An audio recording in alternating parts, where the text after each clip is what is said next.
Yun nga, yung ulit taste Mirad ko on Saturday.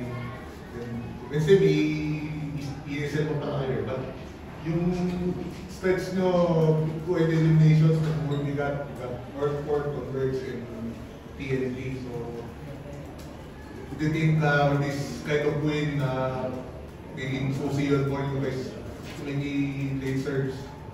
Yeah, that's our main concern regarding our schedule. Imagine coming from a game in Japan, and then today, and then we have another game on Wednesday, and game on Saturday, and then Tuesday, and that's what happened in the first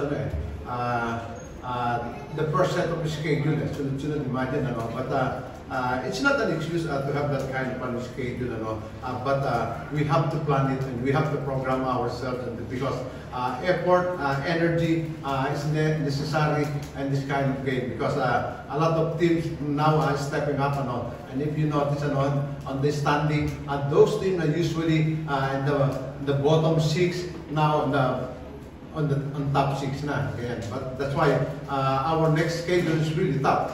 Those teams on top of the standing. So it is Meralco, Northport, and Converge, and then Talk and Text. They're really playing well. But as I said, this game give us a lot of moral booster, and they give us a chance to make it to the. Although it's malayo pa rin but it could help a lot.